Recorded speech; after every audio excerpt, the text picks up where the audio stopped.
It was July 18th. I remember because it was 9:12 a.m. and I had just finished my second cup of coffee. The mug still had lipstick on it. I dialed Michael's number even though I already knew how it would end. 1 ring. 2. Then voicemail. Again. I sent a message instead. Just checking in. Hope you're all well. Let me know if I can help with the little one. Delivered. Read. No reply. Same as last Christmas. Same as Mother's Day. Same as my birthday 3 months ago. 12 years like that. Call, text, gift, silence. I sent a leather-bound planner once engraved with his initials. Cost me $80 shipping included. Never heard back. A week later, I saw his wife post a photo online. Same planner, but in her father's office, still in the box. I used to excuse it. They're busy. They're young. But how young do you have to be to forget who paid your tuition? How busy do you have to be to miss 12 years? My neighbor Ruth saw me at the mailbox that morning. I guess I looked off. She asked. Still nothing? I nodded. She handed me her coupons and said, he's going to regret it. But you don't get the years back. I sat in the car for a long time that day. Just sat. The Honda's AC hummed like always. I stared at the last message I sent. I didn't delete it. Just screenshotted it. Maybe part of me needed proof that I really did try. You know what hurts? It's not even the silence. It's that he used to end every call with, "We'll visit soon." Promise. I kept believing that. I'm not proud of it. I feel stupid even saying it now, but I did. I kept waiting. If family matters so much, why is it always me doing the reaching?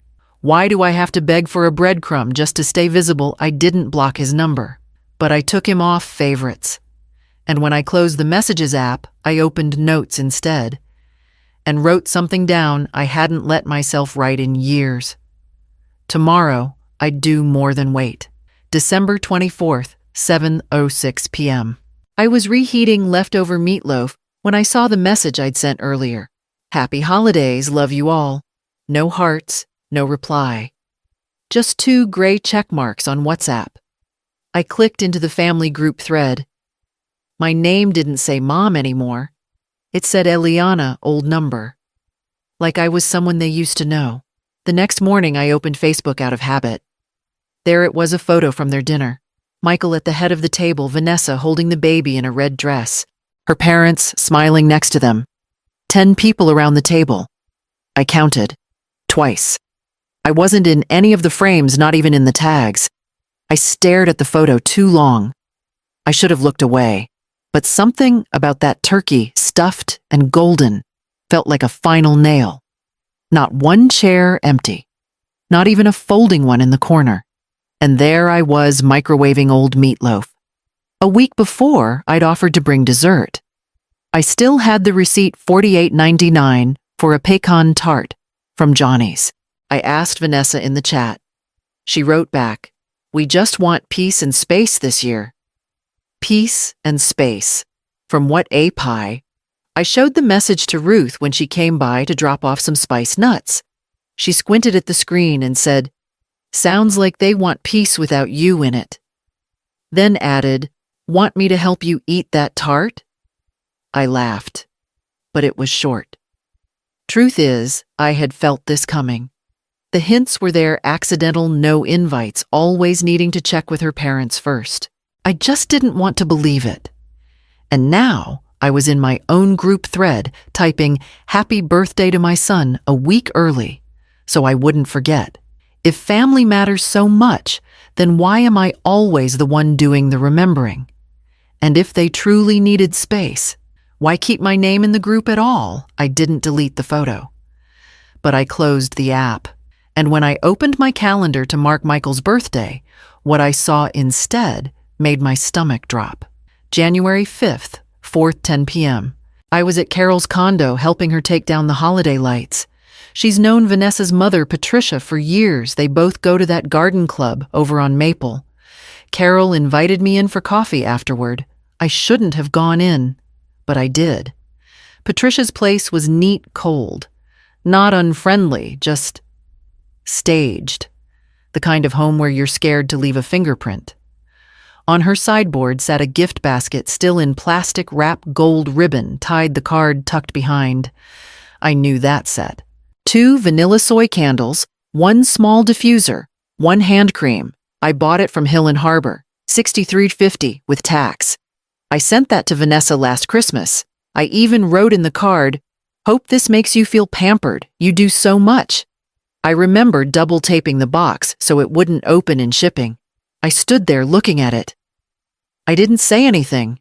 I didn't need to. My stomach sank. Not from the money, God, not the money. From the effort. From realizing it didn't even matter enough to unwrap. Carol caught me staring. She didn't ask. Just said, "Let me heat up that coffee." I nodded, like I hadn't seen what I just saw. But I was already folding inward. I could hear Patricia in the next room chatting about her daughter's upcoming trip to Italy. Michael was going too. I hadn't even known they had passports. If I'm family, why do I hear about my son's life through someone else's mother? If she's the grandma now, then what am I? A courier. Later in the car, I sat with the engine running. The CRV's dashboard glowed orange low fuel. Figures. I kept playing one sentence in my head. You do so much. I hated how I wrote that. Like I was asking to be included. I should have seen it months ago when Vanessa said, "We're simplifying holidays this year." She meant no me. I didn't say goodbye to Carol. Just mumbled something about needing to feed the cat. I don't even have a cat. But I needed to get out before I said something I'd regret. Because the truth was, I already had. February 3rd, 10:43 a.m. I was folding towels in the laundry room when my phone buzzed. A video from Vanessa. The preview was black, no caption, no emoji. I figured it was something about the baby. I hit play without thinking. Her voice came through first. Sharp, fast. "You know what would help?" She was off camera at first. Then she walked past the kitchen island holding a mug. If she just disappeared. Pause. I mean, she's basically dead to us anyway. I didn't move. The basket stayed on my lap. The phone felt hot in my hand. I watched it again once, twice. In the corner of the screen, Michael was sitting at the table scrolling his phone. He didn't say a word. Didn't flinch. I didn't cry. I didn't throw the phone. I just forwarded the file to my email with the subject line, "Unsent Truth." Then I stood up and poured myself a glass of water, even though I wasn't thirsty. I had to do something with my hands. That clip was 22 seconds, but it made 12 years make sense. Ruth called that afternoon to ask if I was coming to bingo on Saturday. I almost said yes just out of habit. Then I stopped myself. "Not this week," I told her. She hesitated, then asked, "You okay?" I said I was fine. She didn't believe me. "You sound like someone holding in a punch." I didn't send the video back, didn't message them. I just stared at the kitchen counter and thought, if family means inclusion, then why do they talk like I'm already gone? If I'm such a burden, why not return all the checks I wrote, or the lease I co-signed? I wanted to believe Michael didn't hear her, but he was right there. He heard, and he stayed quiet. I printed the video file onto a CD at Walgreens the next day. $6.99 for 2 copies. 1 for my records. 1 for my lawyer. And I hadn't spoken to Mark, my lawyer, in over 5 years, but when I called him that afternoon, he picked up on the second ring. March 9th, 5:22 p.m. I remember because the streetlights were just starting to flicker on, and I had the tin of oatmeal cookies wrapped in foil on the passenger seat. The good kind with golden raisins. They cost me $11.75 at the bakery near the post office. I thought stupidly that showing up with something warm might soften whatever wall had been built. I didn't text first. I knew they wouldn't answer anyway. I just drove over. Parked behind Vanessa's white SUV. walked up the steps like I used to when Michael lived there alone. Back when I still had a key. He opened the door, looked surprised. Mom, pause, then flat. Now's not a good time. I blinked. The foil tin felt heavier than it should have. I said I just wanted to drop these off. I made extra. He didn't reach for them. He stepped outside, pulling the door halfway closed behind him. Vanessa's parents are here. It's been a long day. I nodded. He didn't invite me in. I looked past him and saw the baby's toys on the floor blocks a tiny red shoe. That one shoe wrecked me more than anything. If it's a long day, I said, couldn't a few cookies help? He sighed. It's just, we're trying to keep things simple, less stress. His voice had that tone, polite, distant, rehearsed, like I was someone bringing flyers to his porch. I wanted to say, if I'm stressed, then what were all those years of babysitting when she went to yoga? If we're family, why do I have to ring the bell? But I didn't. I just handed him the tin. He didn't even look at it. Just said thanks and closed the door halfway, then fully. I stood there for 3 seconds too long. Ruth called me that night, asked how it went. I said. He said it wasn't a good time. She didn't respond right away.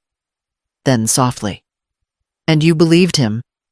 I sat in bed later, going through my drawer. One by one, I pulled the photos out. Birthdays, graduations, blurry Christmas mornings. I didn't rip them up. I just put them in a shoebox and slid it under the bed. And then I opened my laptop. Not to email anyone, but to look up something I hadn't dared type in years. March 15th, 10:08 a.m. I was sitting at the DMV in seat B12, waiting for my number to be called. The building smelled like paper and old gum. I had all my documents in a zip pouch, birth certificate, passport, utility bill, divorce papers, and the form. The name change request. $39 processing fee. I brought exact change. The woman at the counter was kind, but tired. She looked at me over her glasses and said, legal name change. Reason I hesitated. Then said, personal clarity. She nodded, like she'd heard worse. I typed the name out slowly. Eliana May Greer. My grandmother's name. The only person who ever made me feel like I mattered, just by existing. When I signed it, my hand shook a little, but the line was clean. I didn't expect it to sting so much. Giving up Winters felt like cutting a cord I wasn't ready to admit had already rotted through. But I knew one thing. If they weren't calling my name, they didn't deserve to own it. Mark, my lawyer, texted me later, paperwork received. New docs will match updated name. Smart move. I told him. Took me too long. He replied, doesn't matter. You moved. It hit me in the car on the way home, sitting at a red light on Orchard and 9th. I remembered when Michael was 14 and told me he wanted to legally change his middle name to sound less old. I laughed then. Now I wonder, did I miss the first clue that he'd spend his life running from things that shaped him? If this is about family, then why is the only identity they accept the one that serves them? If my name is just a placeholder for their needs, grandma, lender, babysitter, then what am I when I say no? I called the credit union that afternoon and told them I needed to update ownership on the savings account. The manager, a woman named Irene, said, "You're removing the secondary access." I said yes. She paused and said, "Good. You should." That night I didn't sleep much. Not from worry, just nerves. The kind you get when you're almost done building something, but you're still missing one brick. April 2nd, 11:46 a.m. The realtor handed me the final check outside the house.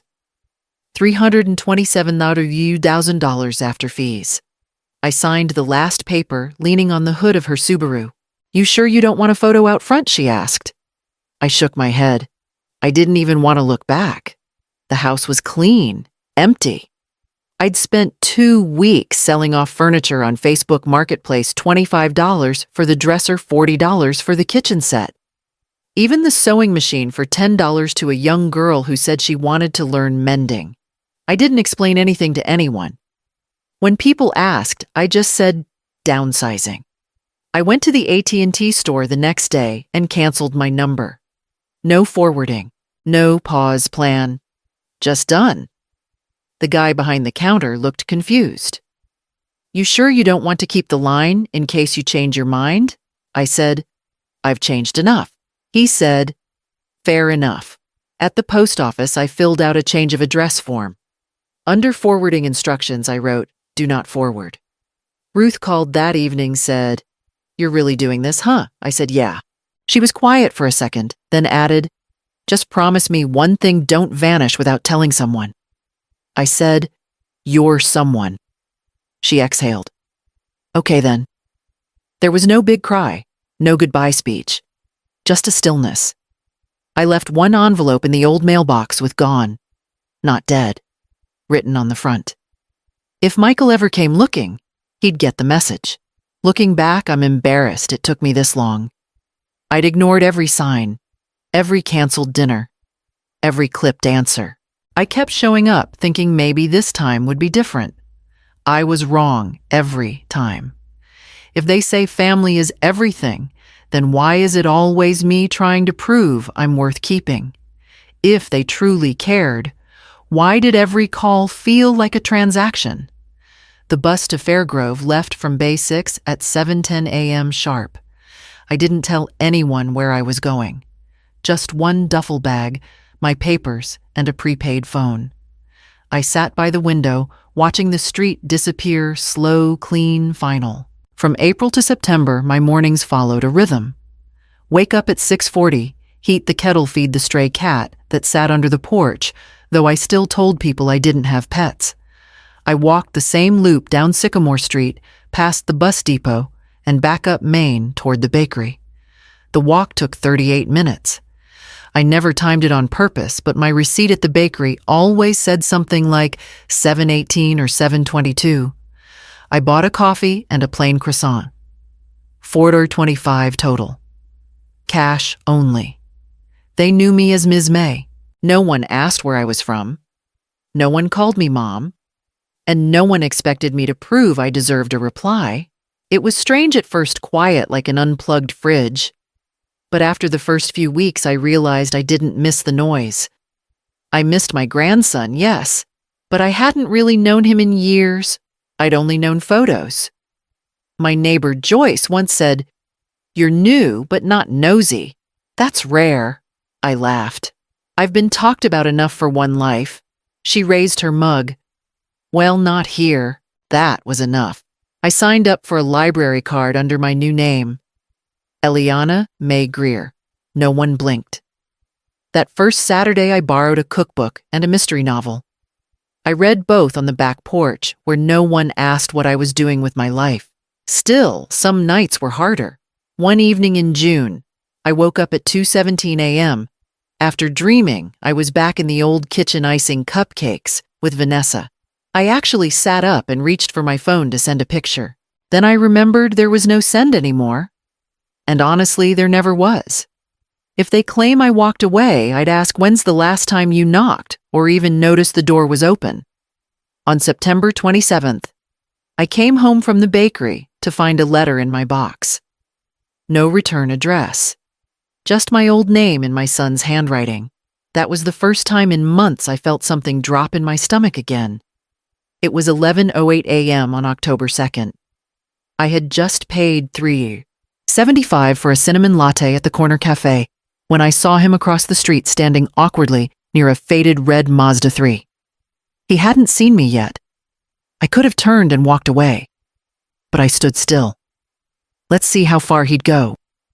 Are you Eliana? He asked out of breath. I looked straight at him. Not anymore. Cristobal had lost weight, stress weight, not gym weight. His shirt was wrinkled, collar uneven, and he had a brown envelope in his hand. Mom, he started, like the words still had value. It's not what you think. Can we talk? I didn't nod. I didn't invite him to sit. I just stood there, coffee in one hand, other hand resting on my purse, like it was a shield. He talked, or tried to. Divorce in process. Condo foreclosed. Something about funds tied up in a joint asset under my name. He needed my signature to release a portion of it, said it would help with the kids. I almost laughed. You want access to the same burden you cut off. He winced. That's not fair. No, I said, voice flat. You're right. What's fair is being erased for 12 years and still being expected to fix things. He tried guilt. They're just kids, Mom. Which ones, I asked. The ones I've never met, or the ones who'll never know I exist? He flinched at that. I could see his jaw tighten. That old look right before he'd storm out of a room. Across from us, Dana the cafe cashier was on break. She looked at me, looked at him, then stepped inside. But before she did, she muttered, "Want me to call someone?" I shook my head. Not yet. Truth is, I almost said yes, almost signed. Not for him, but out of that old fear of being the reason they struggle. Then I remembered I'd been their excuse for long enough. They never struggled when it meant leaving me behind. I agreed to meet again. Not at home. At the law office on 7th. With a witness this time. It was 2:15 p.m. on a Thursday, when we met at Lickman and Paredes Law Suite 204. Cristobal arrived in a navy suit that didn't quite fit anymore. He looked around the waiting room, like it might bite. I watched him through the glass before letting the receptionist know I was ready. He walked in, eyes scanning the room, avoiding mine. My lawyer, Sophia, nodded once and placed a sealed folder on the table. I slid it toward him. "What's this?" he asked. "The last thing that has your name on it," I said. He opened it. The top sheet was an old photo, our family from 1998. I had scratched out his name with a pen. Underneath it, my updated will. His name wasn't there. Neither was Veronica's. Sophia explained calmly. Ms. Rosales has restructured all her accounts and documentation. You are not listed as a beneficiary or contact on anything moving forward. Cristobal blinked. You're cutting us out. Just like that. I sipped the coffee Sophia had brought me. Her habit always too sweet. I didn't answer. He pointed to the paper. This is revenge. I looked him dead in the eye. If I'm not family when you're full, don't call me family when you're empty. He scoffed. We're blood, Mom. Really? Then why'd it take bankruptcy for you to remember I exist? He started to argue again, something about promises, Ruth's responsibility, but I stopped him. If you were doing so well, why was your first instinct to drain what's left of me? Sophia cleared her throat. You're free to contest this legally, but I doubt a judge will favor children who ignored their mother for over a decade. Cristobal stood up fast. You'll regret this. I didn't flinch, just turned back to my cup. It was still warm. As he walked out, he didn't look back. Not even once. I watched the door close, then exhaled for the first time that day, just in time for Sophia to say, So, do we move on to the next step?